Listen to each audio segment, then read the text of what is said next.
Olá, pessoal! Estamos aqui numa nova fase desse podcast que você provavelmente já conhece.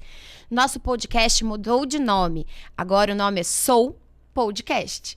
E a gente convida você a participar de uma conversa hoje, no Dia Internacional da Mulher, em que eu, Luana, e a psicóloga Thalita falaremos um pouco sobre dados extremamente importantes sobre a vida das mulheres. Você sabia, por exemplo, que 90% dos casos de bulimia e anorexia acontecem em mulheres e que 77% das mulheres relatam já ter sofrido algum abuso no trabalho?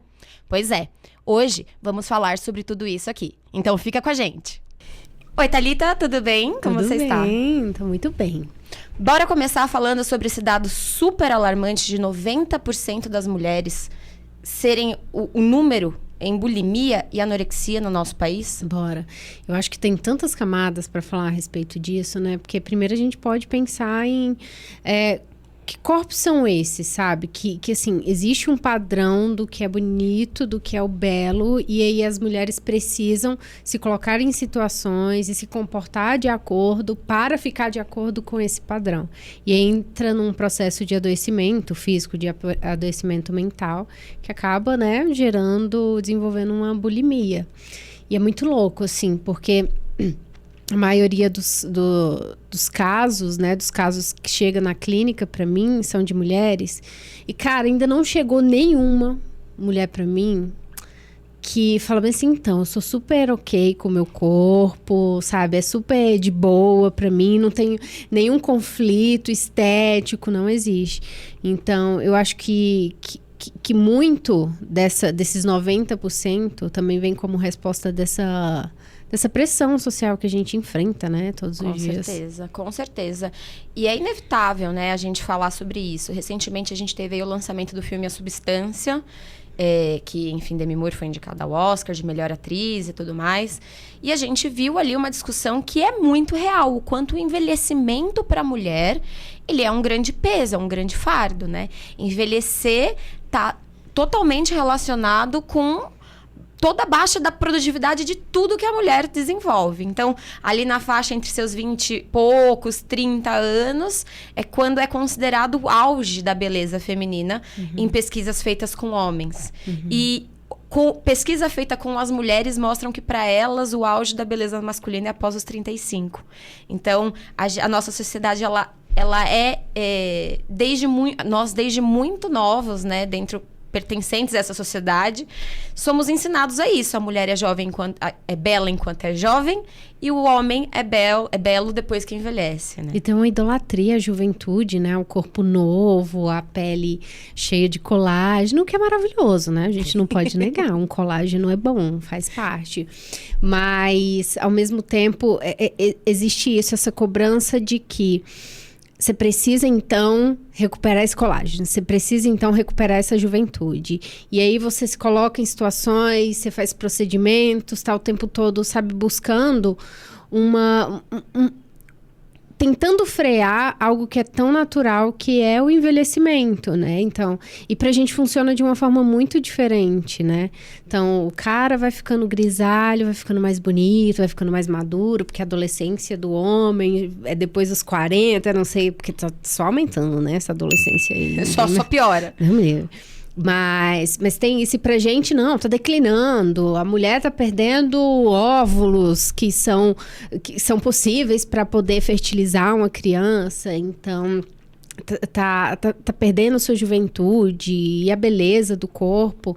Então é muito louco isso, como funciona. São 2 pesos e 2 medidas. É assim que funciona. Então, para as mulheres vai ser diferente dos caras. E por conta dessa diferença, a gente é muito mais cobrada, né? E muito mais pressionada. E isso não é de hoje, né? A gente precisa dessa pressão, e a gente precisa de pessoas dizendo pra gente que tem alguma coisa errada com a gente, com o nosso corpo, para nos venderem também. A gente vai para um outro caminho, que é o mercado de consumo, né? Eles precisam nos vender que o teu corpo, o teu rosto tá errado, que a tua boca tá feia e precisa de um batom, sabe? E precisa de vários elementos. Então, o tempo todo estão dizendo que não tá legal. Pra aplicarem uma solução. Então, eles criam um problema pra gente no nosso corpo e nos vendem uma solução. E tem muita gente lucrando com essa pressão, tem muita gente lucrando com essa magreza, com essa idolatria, a juventude e... Enfim, é isso que ocorre e a gente adoece, né? Adoece. E a gente vê cada vez mais mulheres que chegam no consultório, né? Eu vejo, você também vê, com transtornos de ansiedade e depressão. E a gente tem números muito alarmantes em relação a isso também, quando a gente compara homens com mulheres, né? A gente tem uma diferença gritante aí entre depressão, se eu não me engano, tá em torno da casa dos 10% em mulheres, contra 3 e pouco... 3,9% em homens, né? Isso. Então, a gente também tem um número alarmante em que mulheres têm mais casos de depressão do que homens. Tem toda uma pressão social em relação a tudo isso, né? Sim. A gente pode listar inúmeras coisas, mas eu acho que a questão da mulher ter que dar conta do trabalho e da casa e dos filhos e da sociedade e da família, da mãe e da sogra. E se manter bonita. E ser magra, e ser jovem, e ser bonita. São recortes que são extremamente pesados, né, em cima da mulher. Sim, total. E aí a gente vê essa onda, essa nova onda, que, meu Deus do céu, eu tô torcendo pra essa onda acabar, pra, sei lá, enfim. Que é a onda dos red pills, que estão determinando agora quem são as mulheres bonitas, quem são as mulheres jovens, quem são as mulheres de valor, quem são as mulheres de caráter. Então, assim, é mais uma vez homens ditando como que a gente deve ser, né? Exato. Então, esse movimento, ele me incomoda profundamente, porque eu não sei se... Cara, eu prefiro acreditar que é uma ignorância, sim, ou eles estão desconsiderando, ou assim, é uma dificuldade cognitiva mesmo de entender as coisas. Eu não sei o que acontece. Mas, assim, eles não têm noção, ou se têm, simplesmente ignoram do impacto que isso tem na cabeça das mulheres, sabe? Porque as mulheres envelhecem, porque as mulheres têm filhos, porque as mulheres entram em relacionamentos e relacionamentos não dão certo e acabam. Do mesmo jeito que os homens envelhecem, que os homens têm filhos, entram em relacionamentos que não funcionaram e acabam, só que as cobranças são muito diferentes. E aí eles determinam que até certa idade a gente tem um valor. A gente não pode ter filho para namorar com esses caras aí. Que a gente precisa ser bonita, mas aí a gente não pode trabalhar porque o trabalho enfeiura a gente. Mas aí a gente precisa ter grana para poder bancar todo esse sistema estético aí, porque eles também não querem bancar isso. Então, assim... São várias narrativas hoje que a internet, abençoada como ela é, mas assim, ela tem também dado espaço e voz para pessoas como essas que enfim, que estão destruindo cada vez mais a autoestima de mulheres que já têm sua autoestima fragilizada de alguma forma, que já se sentem cobradas de alguma forma, porque a família cobra, porque elas se cobram, porque as amigas cobram, porque os caras cobram. Então, não tem como você não adoecer, né? E essas mesmas pesquisas apontam que a gente tem duas vezes a mais de chances de adoecer, de desenvolver depressão. Então, por que será? Se é todo mundo ser humano, não é só por conta da biologia, não é só por conta do nosso ciclo menstrual, porque a gente tem uma semana que tá... Ok, tudo isso conta, mas não é só por isso, né? Você sabe que tem uma questão que a gente precisa falar, que é muito difundida, né, na nossa sociedade, que é a questão do instinto materno, né? Uhum. E quando a gente pensa nessa questão do instinto materno, o que é esse instinto materno, né? Se a gente for olhar o caminho, se a gente for voltar um caminho de quando isso começou a de fato a ser falado, a gente volta ali para a época da Revolução Industrial. Então, a gente acaba voltando ali para o começo, para o grande nascimento do nosso amado capitalismo, né? E a gente volta para o fato de que o instinto materno foi a grande desculpa para que as mulheres ficassem em casa e que a força do seu trabalho fosse cedida para cuidar das crianças, enquanto a força do trabalho masculina, ela é uma força de trabalho ativa, que está no mercado, enfim, que está sendo vendida por dinheiro, de fato. Enquanto o instinto materno é a desculpa que a gente tem para que as mulheres sejam as responsáveis por ficar em casa e por cuidar dos filhos. Então, é importante a gente fazer, traçar isso de volta, né? E aí, pessoal, para quem está assistindo a gente, super recomendo que vocês olhem um pouco do material de uma autora aqui de Brasília, a Valesca Zanello, que ela traz muitos insumos em relação a isso. Mas acho que é isso, a gente fazer essa leitura, voltar, né? E entender que, em dado ponto, o trabalho da mulher, ele foi substituído... a força de trabalho da mulher, ela foi substituída pelo instinto materno. E até hoje a gente continua com o instinto materno, né? A gente tem diversas pesquisas que comprovam que, depois de ter um filho, quando um casal precisa decidir quem vai ficar em casa para cuidar da criança, a taxa de decisão de quem é a mulher passa de 98%. Então, é um dado assustador, né? A gente pensar que se o filho são dos dois, porque quem abre mão da carreira é sempre a mulher. Porque quem abre mão é sempre, né? E tá muito ligado a esse famoso instinto materno. E eu tava discutindo esses dias, né, sobre o que é instinto materno. Porque, se você vê seu bebê na beira da cama e ele vai cair, o seu instinto é segurar. Mas é só o da mulher que é segurar? O pai também não segura? Então, não é instinto materno, é instinto humano, né? É o instinto do ser humano, de evitar que o bebê, que não sabe se cuidar, se machuque. Então, na verdade, a gente tá falando de instinto humano. Porque tem que cuidar, tem que trocar, tem que dar banho, tem que alimentar. De novo, é um ser humano. Qualquer ser humano pode fazer isso. Não precisa necessariamente ser a mãe. Então, a gente fala muito, a gente precisa tirar esse peso de cima das mulheres, para que as mulheres tomem decisões mais acertadas com aquilo que elas querem para a vida delas. E eu não estou aqui, vamos fazer um recorte importante aqui.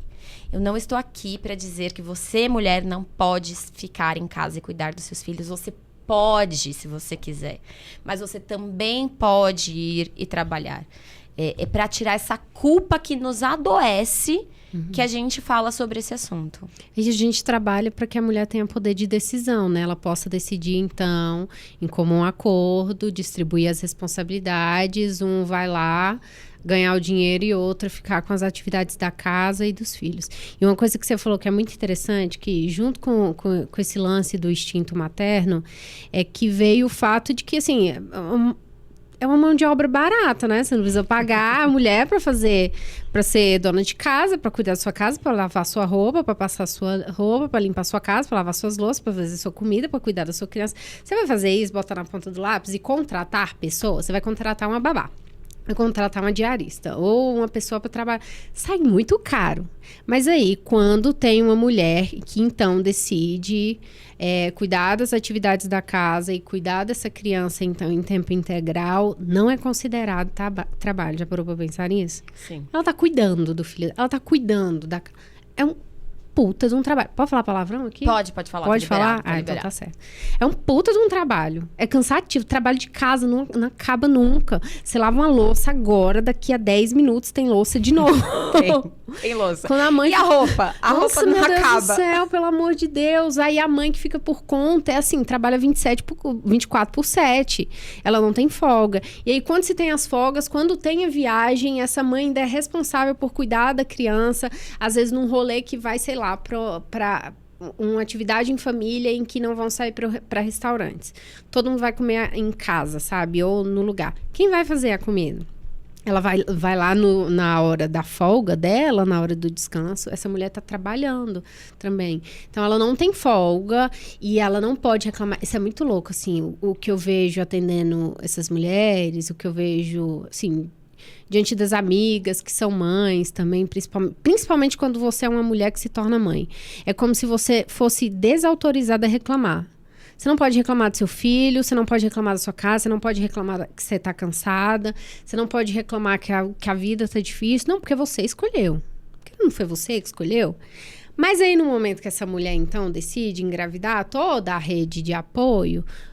pressiona para que essa mulher tenha um filho. Quando é que você vai ter o filho? Aí tem o primeiro, quando é que você vai ter o segundo? E aí, no momento que esse menino nasce, essa menina nasce, cadê essa mesma rede de apoio que a pressionava para ter, sabe? Então, ela se vê totalmente desamparada, totalmente sobrecarregada. E aí é isso, né? Que não pode reclamar da vida. E ela vai adoecendo, ela vai engolindo e ela vai...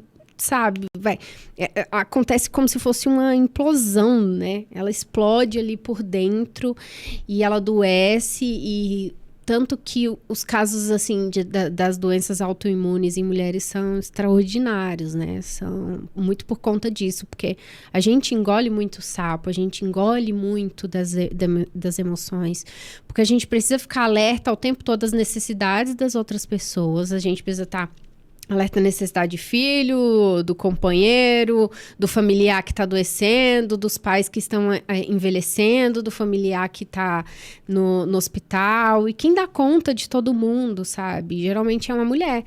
Engraçado, esses dias, a minha mãe é maravilhosa, né, gente? Beijo, mãe, se você me assistir. Eu tava acompanhando ela numa consulta e ela é muito engraçada. Ela me vê observando e ela fala, você tá observando pra depois falar isso lá no Instagram, né? Eu falei, exatamente isso, você conhece. E assim, a gente tava lá na consulta, aguardando o médico chamar. E assim, de 30, sei lá, mulheres que estavam ali no corredor, eu consegui ver 3 homens. Um que estava acompanhando a companheira, porque eu vi que estava de mão dadas. Um que estava acompanhando a mãe, mas estava meio inquieto. E tinha um outro filho, assim, que, meu Deus, me agoniou. Que era um que estava acompanhando a mãe também, mas totalmente impaciente. Ah, porque a senhora não sabe das coisas. Porque era ali, mas era na outra sala e brigando. E era uma senhorinha, assim, tão boazinha, falando, não, meu filho, calma, senta aqui, espera. Então, assim, todas as acompanhantes, em sua maioria, dessas 30 pessoas, só 30 pacientes, né? Só tinha 3 homens. Os outros eram todos filhas ou amigas. Tinham mulheres grávidas que estavam acompanhadas por outras mulheres também, provavelmente fazendo o pré-natal. E é isso, sabe? É tudo pra gente. A gente fica com o serviço do cuidar, mas esse serviço do cuidar não é visto como trabalho. É visto como uma obrigação, um negócio aí que você pode fazer, já que você tem tempo livre. Então, você pode acompanhar. Eu adoro a teoria do tempo livre. Uhum. Eu acho ótimo. Falo, não, a mulher que fica em casa, ela tem tempo livre. Aí eu me pergunto pra você, minha senhora, que está em casa, cuidando dos seus filhos. Não deve nem ter conseguido assistir esse episódio inteiro. Deve ter parado já umas 3 vezes. E vai voltar daqui 10 horas pra continuar assistindo. Porque não tem tempo livre. Porque você leva na escola, você busca da escola, você faz a comida, você lava a louça, você dá a comida, você coloca pra dormir, você dá banho, você faz a lição de casa junto, aí se tem natação, se tem não sei o que, se tem não sei o que lá, você leva, você busca. Então você tá sempre ativa, né? Você tá sempre ocupada de algo, você tá sempre se ocupando de algo. E aí vem uma coisa, né, que é muito importante a gente falar aqui, que é a quantidade de mulheres que acabam sofrendo em relacionamentos abusivos, acabam sofrendo violência doméstica pelo fato da vulnerabilidade financeira. Então, você está em um lugar onde você não tem opção de sair. E eu acho que isso é um dado importante de ser falado e de ser colocado, quanto mais a gente puder colocar na internet, porque a gente traz para a discussão o quanto essas mulheres estão invisíveis. A gente não sabe hoje, a gente não consegue saber quantas mulheres estão dentro de casa numa situação de risco da própria vida, pelo fato de que elas estão vulneráveis financeiramente, elas não têm como sair dali. Porque elas abriram mão do seu trabalho, ou muitas vezes nem chegaram a ter trabalho, porque se casaram muito nova, e porque a vida é assim mesmo, e porque com a minha mãe foi assim, e porque com a minha avó foi assim. E hoje se vê numa situação em que tem que aceitar traição, em que tem que aceitar humilhação, tá cansada, mas porque não tem como se sustentar mesmo fora desse buraco, né? Então, acaba ficando presa nisso tudo. E aí, minha gente, é natural que as mulheres adoeçam. É impossível você viver uma vida dessa sem você sentir nada. Então, alguma manifestação vai vir. Seja uma manifestação através de depressão, ansiedade, seja uma manifestação física mesmo, né? Essa mulher vai adoecer de alguma forma. E a gente precisa falar sobre isso porque a gente precisa entender quais mecanismos essa mulher tem para buscar de ajuda, para poder tentar sair dessa situação. Né? Existem algumas formas e a gente precisa divulgar isso, falar muito sobre isso, para que essas mulheres saibam que elas precisam sim, e elas podem sim sair dessa situação que é tão danosa para elas. Sim, eu acho que primeiro a gente precisa entender que um dos grandes porquês de nos tirarem do mercado de trabalho, de deixarem a gente dentro de casa, de nos deixarem em situações de vulnerabilidade, sem dinheiro, sem amigas, essas coisas. Tudo gira em torno de uma palavrinha, assim, que estão tentando fazer com a gente, tentam fazer com as mulheres e com os caras. A religião faz muito bem isso, os sistemas de trabalho também fazem muito bem isso. Enfim, que é o controle, né? No final das contas, estão tentando nos controlar. Então, se você tira de mim o trabalho e a minha autonomia, consequentemente, você consegue me levar para qualquer lugar. Que é o que acontece com essas mulheres, né? Se você tira o trabalho dela, se você tira a capacidade dela de desenvolver ou de ter alguma renda, você tira a possibilidade dela de decidir ficar ou de ir para ali ou de comprar alguma coisa, sabe? Coisas mínimas, entende? Então, se você retira isso e eu consigo de alguma forma te controlar, eu já tô sendo eficaz, sabe? O sistema já tá funcionando de alguma forma. Né? Exatamente.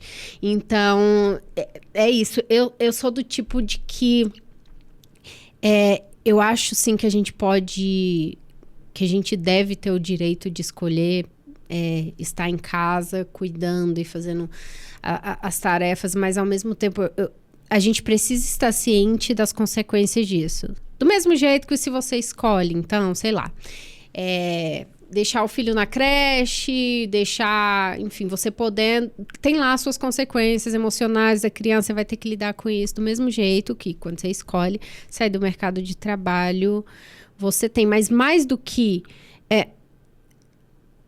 impulsionar essas mulheres a criar algum tipo de renda para que elas tenham poder de decisão.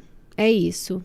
Delas estarem tranquilas num relacionamento, sabendo, se não ficar bom para mim, em algum momento ficar muito ruim, eu posso sair, sabe?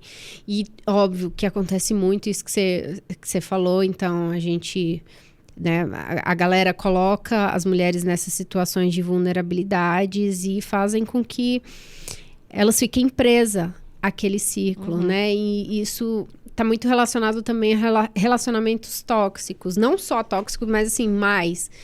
Porque se esse cara tira essa autonomia, tira a capacidade dela de decidir para onde é que ela quer ir, se ela quer ficar ou não...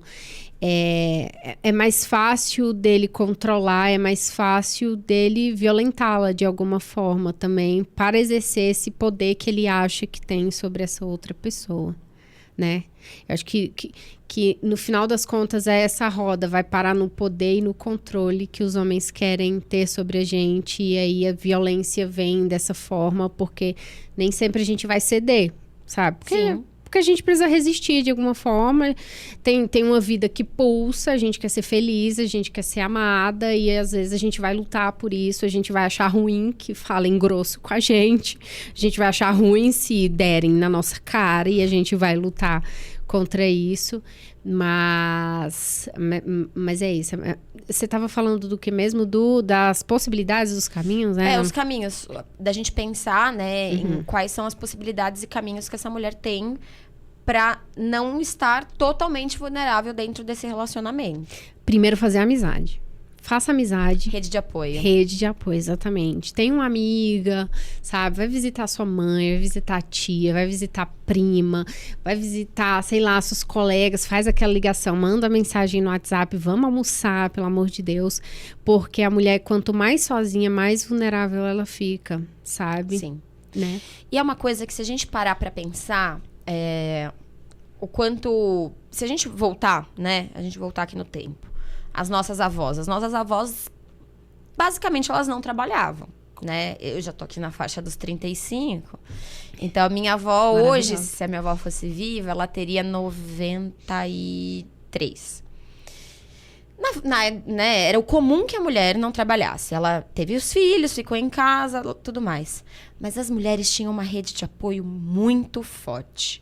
Eu me lembro de que sempre tinha alguém na minha casa, ou eu sempre estava com a minha avó na casa de alguém. Minha avó que me criou, né? Minha mãe trabalhava fora. Porque ao contrário da minha avó, né? Minha mãe ficou no mercado. Sorte dela, porque meu pai resolveu se engraçar com outro e foi embora. E então, minha mãe acabou tendo que me criar aí sozinha. Mas a minha avó foi quem esteve ali no dia a dia. E eu me lembro que sempre tinha uma amiga dentro de casa. A gente sempre tava na casa de... hoje a gente... Luana, hoje a gente vai na casa da fulana. Quem é fulana? É minha amiga. E a gente ia, sentava, tomava um café. Eu ficava brincando. E elas ficavam papeando. Então, assim, existia uma rede de apoio... que por mais que fosse uma rede também frágil, porque eram mulheres que também não estavam trabalhando, mas elas estavam, de certa forma, unidas. Sim. E a minha avó sempre contava a história de uma mulher da vizinhança que o marido batia. E que algumas vezes ela estava machucada e tudo mais. Era até da família da minha avó. E que ela voltava pra casa sempre muito incomodada quando ela percebia isso. E que ela ia conversando com as outras vizinhas e todo mundo meio que percebia e não sei o que mais. Até que um belo dia, ela conversando com o meu avô sobre isso, ele falou assim, não, eu vou falar com o fulano, que era o marido da vizinha. A gente vai lá falar com ele. Então, você vê, a rede de apoio, de certa forma, por mais que elas não tivessem o poder, elas podiam, de alguma forma, ajudar.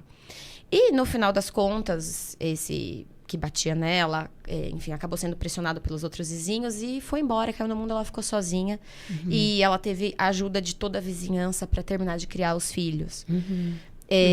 Então, você vê, existia algo ali que era uma rede de apoio, que hoje é muito escasso. A gente percebe que cada vez menos a gente tem isso. Não é comum hoje você ver uma mulher ligar pra outra e falar assim, eu vou aí tomar um café hoje à tarde. É muito difícil, você marcar com a outra, mesmo as que não trabalham, né? E assim, não era algo que tinha um valor financeiro. Não era vou tomar um café no Bellini, no France Café. Não, vai na tua casa, passa um café aqui no coador, vamos sentar e tomar um café juntas. Então, acho de fato que a rede de apoio, ela é algo essencial pra gente entender e para as mulheres se protegerem em relação a esses abusos, né? É claro que a gente pode contar também com alguns mecanismos que são mecanismos públicos. Então, a gente tem o Disque Denúncia. Então, você pode ligar 180 para fazer a denúncia. Você pode, inclusive, denunciar se você sabe de outra mulher que sofre algum abuso. A gente tem hoje as delegacias das mulheres, que são delegacias específicas para isso. Mas... a gente sabe que nada substitui uma boa conversa com uma amiga.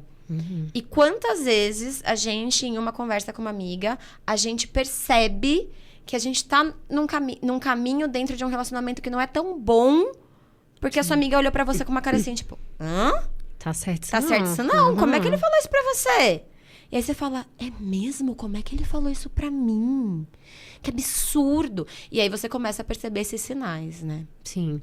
Só abrindo um parêntese aqui, porque você está falando das nossas avós, né? E na minha família foi um pouquinho diferente, né? Pelo menos a partir da geração ali da... né? Não, pelo menos a minha família paterna, perdão, a partir da minha avó, foram de mulheres que estavam na rua, trabalhando. Você já é mais jovem, né, Thalita? A gente não vai entrar no mérito da idade Obrigada. aqui. Obrigada. Porque a gente vive numa sociedade etarista e eu vou parecer velha. Mas assim, a partir dessa minha avó paterna aí as coisas começaram a funcionar diferente. E a questão é que a gente não considera também que, se não me engano, acho que é 50%, 53%, 50%. 50, assim, é bem pau a pau que os lares são chefiados por mulheres. A principal fonte de renda vem das mulheres. Hoje, com certeza. Né? Então, hoje a gente acha que as mulheres, né, têm isso, estão e continuam em situação de vulnerabilidade, pelo amor de Deus, elas continuam. A gente ainda é minoria no poder, a gente é minoria em muitas coisas. Mas assim, a gente esquece dessas mulheres que estão aí, dão a cara a tapa no mundo para poder alimentar suas famílias, para poder sair de uma situação ruim. Só abrindo um parêntese para a gente não ver as mulheres, sabe, só como essas vítimas. Não. Elas são uma força. A galera é forte. Cara, eu venho de uma família, assim, de mulheres absurdamente fortes emocionalmente. Tem umas coisas que eu não aguentaria. Eu sou mole, sou frouxa, assim. Perto de tias, sei lá. Enfim, elas são muito fortes e a gente precisa lembrar disso. Com certeza. Mas a gente estava falando do que mesmo? A gente estava falando sobre a rede de apoio, e as outras possibilidades que a mulher encontra também para sair desse relacionamento abusivo. Sim, né? Eu acho que esse é o primeiro lance, sabe? Para quem está num relacionamento abusivo, num relacionamento tóxico, vocês vão perceber que é muito mais difícil, porque aí vem o cara com papinho, enfim, falando mal daquela amiga, nenhuma amiga sua presta, nenhuma amiga sua é de valor. Enfim, e aí acaba que nesses discursos eles vão nos afastando, né? De pessoas que a gente precisava era de apoio, de estar ali próximo. Então, acho que esse é o primeiro passo. Você não tem amiga, faz. Manda mensagem, porque amizade é isso, construir relacionamentos demanda. Eu tenho preguiça. Eu morro de preguiça de socializar. Você vê, minha filha? Nossa Senhora. Não, meu Deus. Mas eu me esforço absurdamente, porque eu sei que o isolamento pra mim não faz bem. Sim, não faz bem. Mas me demanda, e às vezes eu que vou ter que mandar mensagem, eu que vou ter que sinalizar, olha, a gente precisa tomar um café, essas coisas. Então, eu acho que esse é o primeiro ponto. Outra coisa também é pensar em formas de fazer renda mesmo, sabe?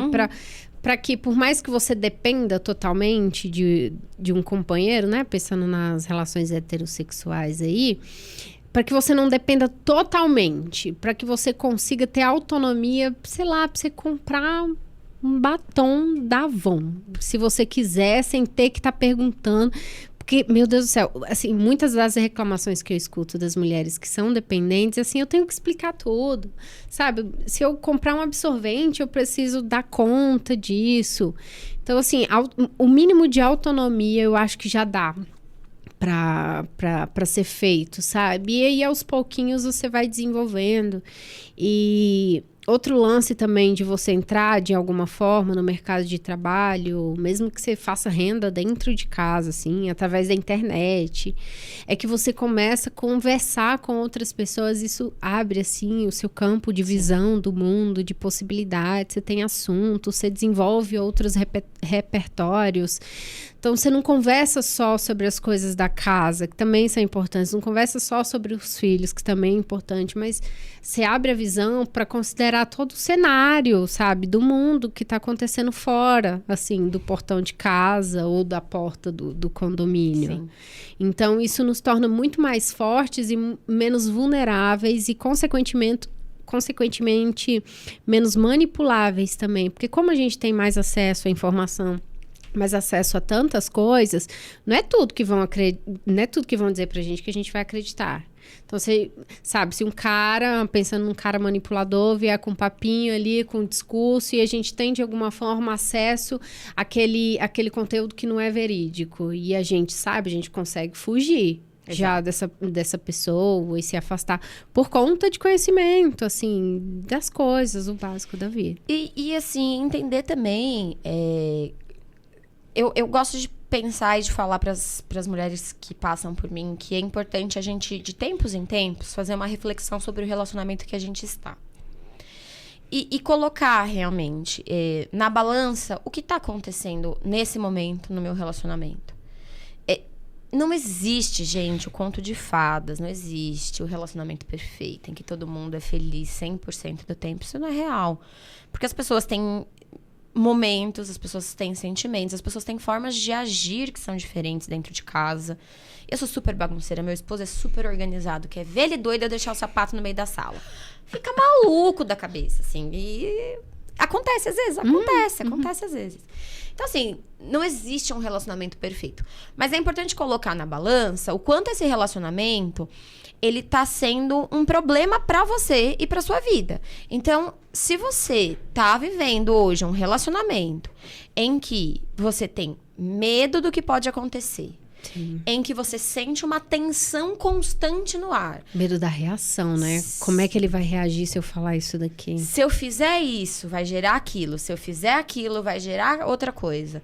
Então, assim, se você tá dentro de um relacionamento em que você precisa o tempo todo estar com medo, alguma coisa de errado tem nesse relacionamento, né? Alguma coisa não tá boa, não tá bem ali dentro. E aí, é claro que vale um diálogo sincero com o parceiro. E aí, sim, você vai conseguir saber. Bom, tô num relacionamento bom ou não tô num relacionamento bom. Porque o diálogo aberto, ele tende a minimizar e a entender e trabalhar junto em prol de uma coisa, né? Nossa, isso que você falou é tão legal, porque realmente a gente, sei lá, a gente inicia um namoro, inicia um casamento, acreditando no felizes para sempre. E eu ainda acho que existe uma pessoa romântica, eu ainda acredito que as pessoas podem envelhecer, casar, envelhecer. Às vezes vão passar mais de uma vez por esse processo. Às vezes. Tá tudo certo. Não é de primeira sempre. Às vezes não é de primeira. Mas é isso. Porque as pessoas, elas precisam reavaliar, porque as pessoas mudam, sabe? Os ideais podem mudar, as expectativas podem mudar. Porque a vida é tão louca, sabe? A gente muda também. Então, quiçá o outro. E alinhar essas expectativas, alinhar o que o outro pode me dar, o que eu preciso do outro também, essas coisas elas vão mudando, sabe? E a gente precisa estar atento a isso porque, sei lá, hoje 2025 pode fazer sentido, mas em 2015 não fazia sentido um determinado acordo, sabe? E daqui a 5 anos não vai fazer nenhum sentido os acordos de hoje. Então, precisa dessa mudança, dessa reavaliação. Achei legal isso. Mas você também só consegue quando você está conversando com uma pessoa minimamente madura, né? Porque você lidar com uma pessoa, chamar uma pessoa para conversa, a pessoa fazer bico, a pessoa a gente precisa conversar e não conversa nunca e foge dessa conversa, ou todas as vezes que vai para uma conversa mais difícil, o conflito acontece e aí você fica, sabe, por conta que a pessoa arredia, você já fica mais assim. E enfim, eu acho que esses diálogos também nos mostram a nossa maturidade, a nossa, sabe, o nível que ela está e a maturidade do outro também. E assim, no final das contas, se não funcionar nem para um, nem para o outro, a gente precisa lembrar que não é o fim. Encerrar um relacionamento ruim, ou um relacionamento que foi bom de alguma forma, não é o fim. Não é o fim do mundo, você não vai morrer por conta disso, vai por mim. Não morre. Às vezes você abre portas para você conhecer uma versão sua que dentro daquele relacionamento você não conseguiria se enxergar, ou a pessoa também, sabe, a pessoa que estava com você começa a desenvolver um outro lado que com você não desenvolveria. Não quer dizer que você seja uma pessoa ruim ou que a outra pessoa seja ruim, é porque não faz sentido ali. Você sabe o que você tá falando? Eu lembrei de uma coisa,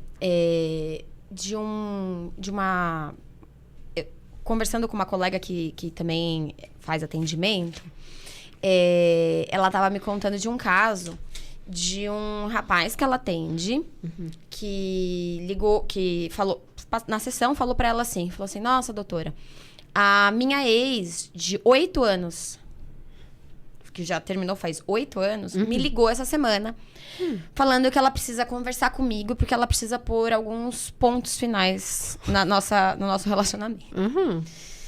E aí, ela falou assim, que foi muito, enfim, interessante a dinâmica toda, porque depois de 8 anos ela quis falar com ele. E aí, eu me peguei pensando, e eu tava conversando com ela, o quanto a gente carrega algumas mágoas de relacionamentos que passaram por nós e que nos feriram de alguma forma. Todos nós, homens e mulheres, né? Então, aqui, para os dois lados. E que às vezes a gente tem sim vontade de voltar lá atrás e falar, ô fulaninho, você sabe o quanto você me prejudicou nessa vida? Você sabe o quanto eu sofri? Porque você não era maduro, porque você era escroto, porque você... A gente tem vontade, né, de fazer tudo isso. E... Só que assim, eu acho que a grande lição que a gente aprende é que quando a gente passa por uma situação difícil, e eu acho que essa é uma das maiores coisas que a gente pode aprender com a terapia, que quando a gente passa por uma situação difícil na vida, como, por exemplo, algum relacionamento que teve alguma coisa mais traumática, é a gente olhar para esse momento com gratidão. A gente olhar para esse momento e entender que essa dor dilacerante que te cortou ali te fez ser quem você é hoje. E que se você consegue falar sobre o que você fala hoje, se você consegue viver o que você vive hoje, tem a ver com essa dor que você sentiu naquele momento. E isso facilita você fazer as pazes com esse passado, sem ter que falar com o fulaninho. Uhum. E te ajuda a entender qual foi a construção do seu ser. Se hoje eu, Luana, estou aqui falando dessa forma hoje, em algum momento da minha história, e eu sei porque eu vivi essa história, eu tive algo que me ajudou a chegar aqui hoje e ser quem eu sou. Então, acho que essa é uma dica valiosa que fica para quem está assistindo a gente, que é a de olhar para trás, olhar para esse momento que foi muito doloroso para você e pegar toda essa raiva que você sente dessa pessoa e falar, bom, e o que isso aqui me ensinou? E quem sou eu hoje por conta de tudo isso, né? Não tô dizendo que é pra perdoar, porque, ai, coitadinho, ele me bateu porque ele não sabia controlar a mão dele. Não é isso. Mas e o que essa ferida fez com você? No que essa ferida te transformou, né? Isso também é muito legal da gente pensar e colocar em prática no nosso dia a dia. E às vezes transformou numa depressão, numa ansiedade, num transtorno de pânico mesmo. Pode ser também, desenvolver gente. Uma fibromialgia, enfim. Psoríase. Uma psoríase, uma gastrite nervosa, sabe? Aquelas doenças dermatos também, aquela caspa, como é que é o nome da cabeça, meu Deus do céu? Alopécia, que perde cabelo. Isso, exatamente. Às vezes transformou nisso e enfim, né? E aqui eu tenho uns dados voltando nesse lance dos adoecimentos para as mulheres entenderem de uma vez por todas que não estão ficando loucas. Vocês não estão ficando loucas. Vocês estão, vocês estão sobrecarregadas. A gente está sobrecarregada, a gente está adoecendo, a gente está numa pressão, assim, absurda, uma cobrança sem fim. E as cobranças mudam, é muito louco isso, como muda. De geração em geração as cobranças são novas, né? E aí a gente vai precisar se adaptar e o problema do envelhecer é isso, né? Que a gente passou por uma pressão, sei lá, do início dos anos 2000, aí chegou agora, de 2010 pra cá tem outras, aí de 2025 tem outras, enfim. Mas vocês não estão ficando loucas e eu trouxe alguns dados aqui que são importantes, tá? Alguns eu posso... vou acabar repetindo, porque a gente já falou, mas eu acho que é bom para fixar, tá? Então, as mulheres, elas têm 2 vezes mais chances de desenvolver depressão e ansiedade do que os homens, segundo a OMS, tá? Que é a Organização Mundial da Saúde. No Brasil, 10,9% sofrem de depressão contra 3,9% dos homens, tá? Uau! A diferença é de 7 pontos percentuais. Faz as contas aí que eu sou da humanas, eu não sei diminuir. Contra a regra, faz a conta. Coloca vírgula aí que eu não vou saber mesmo. 1 em cada 3 mulheres no mundo sofre violência física ou sexual ao longo da vida. 1 em cada 3 mulheres. Vou repetir. Nessa sala aqui tem 3 mulheres. Sim. Vocês só estão vendo 2, mas tem uma ali atrás. Exatamente. Vamos considerar que uma de nós já sofreu, então, algum tipo de violência física ou sexual. Posso dizer que já. Tem, eu sei que tem. Tem. Com certeza tem. No Brasil, uma mulher é vítima de feminicídio a cada 7 horas. 7 horas. Eu acho esse dado extremamente importante da gente falar. Eu acho que aqui a gente precisa parar e colocar uma atenção. Uma mulher é morta a cada 7 horas no nosso país. Pessoal, a gente tá falando de feminicídio. A gente não tá falando de uma mulher morta num assalto... Ó, não consigo nem falar. Num assalto à mão armada. A gente tá falando de uma mulher morta com a intenção de matar a mulher, tá? E aí, pessoal, aqui eu quero fazer um apelo a quem esteja ouvindo a gente, que é...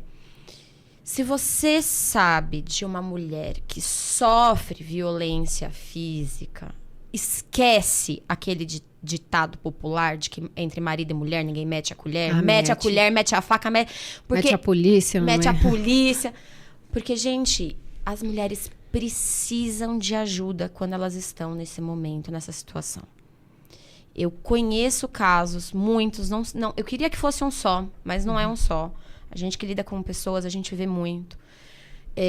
De uma mulher que relatou que chegou num hotel para passar uma noite de aniversário de relacionamento com o companheiro. Ele estava aos berros com ela, na recepção do hotel.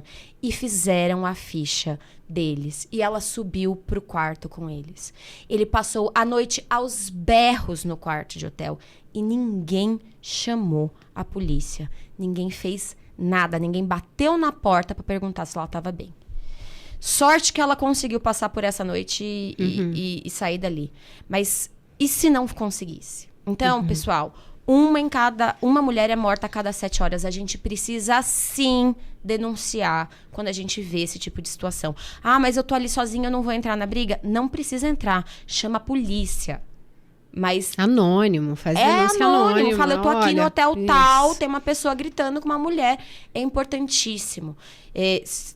Recentemente saiu um documentário na Netflix de um caso nos Estados Unidos da Gabi Petitton. A gente deixa aqui na descrição do vídeo para vocês darem uma olhada. Uma moça de 22 anos que foi morta. A polícia parou os dois porque teve uma denúncia. E mesmo assim, mesmo com a polícia super destreinada na época nos Estados Unidos, identificou que ele era vítima. Porque ele tinha um arranhão no braço e ela disse que foi ela que arranhou ele. E a polícia identificou que ele era vítima e liberou os dois. Ela foi morta uma semana depois por ele. Então, a gente precisa tomar cuidado, gente. A gente tá falando de vidas. Então, esse dado eu acho que é extremamente importante. Esse alerta precisa ficar na cabeça de vocês. Sim. E quando você fala em números de mulheres que sofrem alguma situação de violência, muda assim para segundos, tá? É tipo, a cada tantos segundos uma mulher sofre violência. Aqui a gente tá falando do extremo, da morte, né? Que não tem mais o que fazer. Mas enquanto tem o que fazer... Peça ajuda. Eu sei que é muito difícil. Muito difícil. É muito difícil você estar nas garras de uma pessoa que já te aprisionou. Eu considero, assim, esses relacionamentos como se fosse uma gaiola e a portinha tá aberta. Só que você não sai dali. Você sabe que você pode sair, mas você não sai. É muito louco. É uma prisão emocional e é absurdo. É por isso que eu falo tanto das redes de apoio, né? Porque, às vezes, essa venda que os relacionamentos abusivos nos colocam, às vezes outras pessoas nos ajudam a tirar. Eu ia falar para entrar em terapia, mas, assim, às vezes não tem grana. Às vezes não pode. E aí, se não puder, se não tiver grana para fazer psicoterapia, as universidades estão aí. Tem vários lugares que oferecem algum tipo de suporte de terapia. Escolas de formação de psicanálise, todas elas têm também de forma gratuita. Sim. Então, você pode procurar, entrar em contato. Coloca no Google. Coloca no Google, isso. De psicanálise, escola de psicologia. Coloca no Google. Sim. Porque tem atendimento gratuito. E tem remoto, inclusive. Sim. Então, dá para você fazer na hora que o cara não tá por perto. Sim. Buscar ajuda é importante. Sim. As universidades também oferecem suporte jurídico também, de assistência social. Então, assim, às vezes a mulher não sabe para onde ir porque ela não sabe a quem recorrer. Sim. Então, há ferramentas gratuitas, tem a possibilidade de um suporte gratuito. Pode ser um pouco mais difícil, pode ser que não seja difícil, mas assim, você não está totalmente sozinha, sabe? Conta com alguém que você pode confiar, conversa com alguém que você consiga se abrir sem se sentir julgada de alguma forma e busca ajuda. Não fica nisso aí, não, tá? E quando acabar, porque eu tenho fé que a maioria das mulheres, pelo menos, vão sair viva de relacionamentos ruins, a vida continua. Não é o fim. Não é o fim. Não começa do zero também. Pode ser difícil, mas também é difícil estar na situação atual, né? Então, escolha o seu difícil aí. E, enfim, continuando, né? Cerca de 25% das mulheres brasileiras desenvolvem depressão pós-parto. Isso aqui é muito interessante também. Inclusive, fiquem de olho no canal. A gente vai lançar ainda esse mês de março um podcast que a gente vai gravar com uma enfermeira especialista em gestante e puerpério. Então, vai ser muito legal. A gente vai dar muitas dicas para as mulheres nessa fase. E para os homens também. Porque acho que muito do que pode ser feito para ajudar as mulheres nessa fase é ali pelo companheiro, né? Sim, sim. A gente precisa chamar os caras, os homens, para esse movimento, sabe? De proteção às mulheres. Com certeza. Porque eles conseguem, já que eles têm mais poder de fala, né? Eles conseguem alcançar mais gente, mais dos mesmos ali. Então, cara, se vocês estão numa roda de outros caras que estão debochando de uma situação de violência, que um amiguinho seu, sei lá, deu um tapa na namorada, tá acabando com a raça dela, sabe? Tá acabando com a dignidade, tá defamando. Não seja o cara que fica calado, não, pelo amor de Deus. Sabe? Corrija o seu amiguinho aí. Ou sai de perto dessa pessoa. Sei lá, faça alguma coisa, mas não torne essas conversas naturais.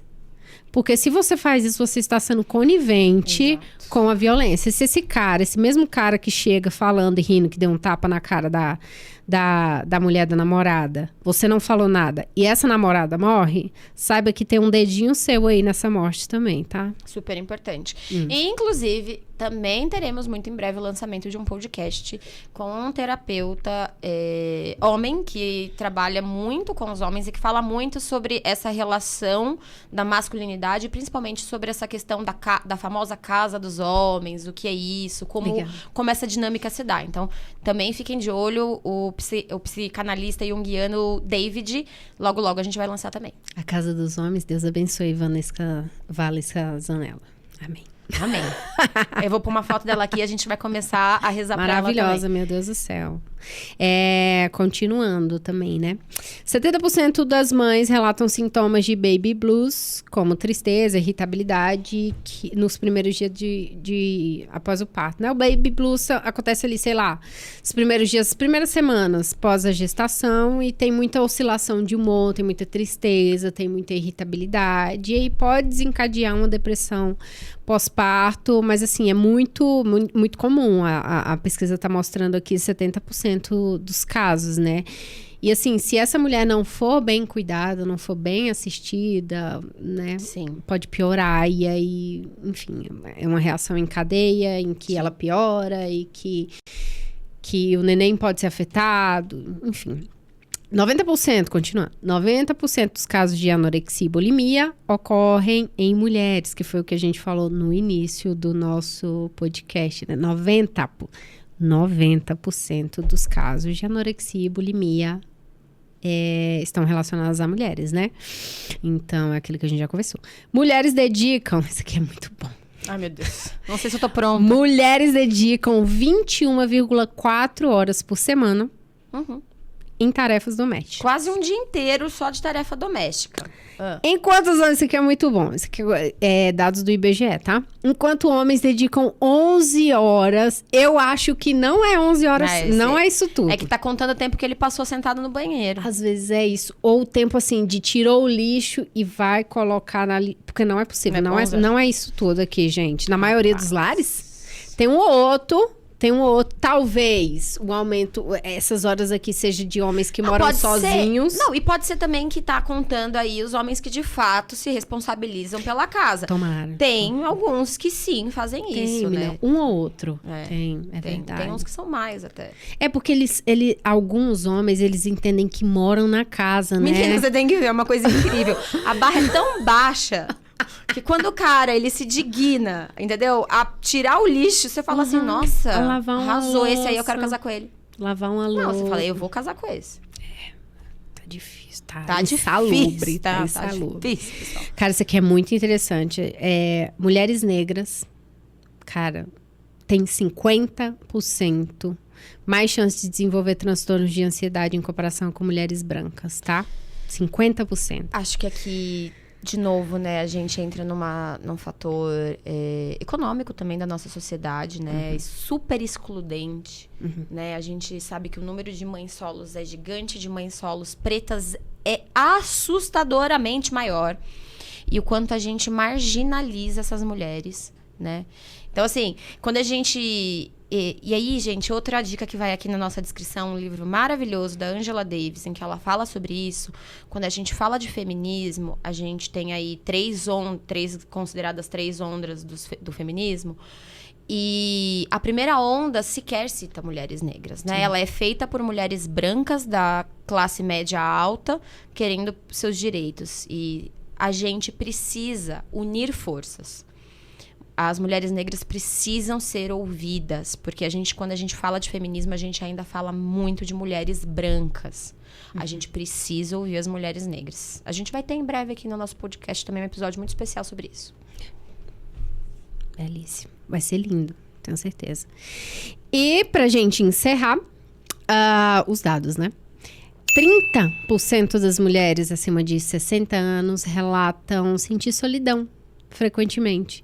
E aqui eu quero abrir um parêntese, porque é muito interessante isso, de como é que é a vida da mulher no envelhecimento dela, né? Tem alguns dados naquele livro que eu te dei da Marcela Ceribelli, maravilhosa, um beijo. Quem sabe um dia a gente não se conhece também. E o livro dela traz alguns dados que são muito interessantes, que ela fala que mulheres solteiras pasmem, vivem muito mais do que os homens, tá? As mulheres... Perdão. As mulheres solteiras vivem muito mais e melhor do que as mulheres casadas. Enquanto os homens casados vivem mais anos e muito melhor do que os homens solteiros, né? Isso por que será? Ou seja, as mulheres casadas morrem muito mais cedo. As mulheres casadas, elas adoecem muito mais. Então, é só um contraponto em relação a essa pesquisa, porque às vezes é melhor você tá só do que mal acompanhada, né? A minha mãe sempre me disse isso, melhor só do que mal acompanhada. Eu sei que é muito difícil lidar com a solidão, e aí entram várias questões. Sim. E a terapia tá aí pra isso, maravilhoso, pra gente tentar aprender a lidar com esse sentimento de isolamento, né? Mas, ao mesmo tempo, a nossa companhia dita muito na nossa saúde mental. Sim. Quem a gente escolhe para dividir a vida conta muito, assim, de como é que vai ser a nossa saúde emocional mesmo, sabe? Como é que vai ser a nossa juventude, ou como é que vai ser a nossa velhice, ou como vai ser o nosso casamento, o nosso relacionamento. Então, assim, escolham bem seus parceiros e parceiras. Sim. Porque isso determina muito, sabe? Do quão bem você vai viver. Exato. Do quão bem a gente vai viver. Porque a vida é isso, né? Tem as delícias das companhias e tem umas companhias que não são tão deliciosas. E a gente precisa escolher bem pra gente, né? Adoecer menos. Adoecer menos. Acho que é isso. A gente tá chegando aqui ao final dessa conversa super gostosa. Mas acho que é importante... a gente ter tido esse momento para falar sobre isso agora, justamente hoje, que é o Dia Internacional da Mulher, pra gente falar, sim, sobre a luta que ainda precisa acontecer. E pra gente unir força entre mulheres e contar com os homens também. Então, acho, de novo, gente, a gente não tá aqui pra... E aí, quando a gente fala de feminismo, né? A gente escuta muito que... vocês querem matar todos os homens. É de mulher que não raspa o sovaco. Sabe aquela coisa? Botar os peitos pra fora. Botar os peitos pra fora, queimar sutiã na praça. Já queimamos, gente, já foi. Tá bom, gente. Sutiã é caríssimo, você já viu? Não tá dando pra ficar queimando sutiã assim na praça. Não mesmo. Mas, importante a gente falar que esse diálogo, pessoal, não é pra afastar os homens. Muito pelo contrário. É pra trazer quem tá disposto a jogar junto. Você, que é homem, que entende que o seu lugar na sociedade está posto porque você nasceu assim, mas que a mulher também precisa chegar lá e para ela o esforço é muito maior, porque você sai daqui, ela sai daqui. você também tá aí para ajudar a gente a chegar lá. Então, esse discurso, ele não é um discurso para segregar. Pelo contrário, essa nossa conversa é para unir forças, é para trazer vocês. E o tanto que eles ganham também, né? Estando com companheiras saudáveis, com companheiras com saúde mental em dia, podendo dividir as responsabilidades da vida, sabe? Não tendo que suportar tudo sozinho, carregar o peso de uma família. Tanto que é bom, sabe? Você tem alguém para dividir todos esses percalços da vida e precisa estar junto, a gente precisa unir forças. E acho que é isso. O intuito dessa conversa hoje é a gente unir forças. Vamos nos unir e vamos trabalhar juntos. A gente vai deixar aqui na descrição do vídeo os livros que a gente comentou, mais informações, principalmente informações de busca de ajuda, em caso de você saber que alguém está sofrendo violência ou de você sofrer violência. A gente vai deixar aqui na descrição do vídeo também para vocês. E espero que a gente tenha outros momentos em que a gente possa falar mais sobre isso, que a gente possa trazer em breve homens para essa mesa, pra gente também falar sobre isso com homens na mesa, porque eu acho que quanto mais a gente agrega, mais a gente evolui e mais o discurso anda, e é isso que a gente quer pra nossa sociedade. A gente quer que as mulheres sejam cada vez mais ouvidas e que ganhem força pra seguir. É isso. Obrigada, gente. Obrigada. Até a próxima.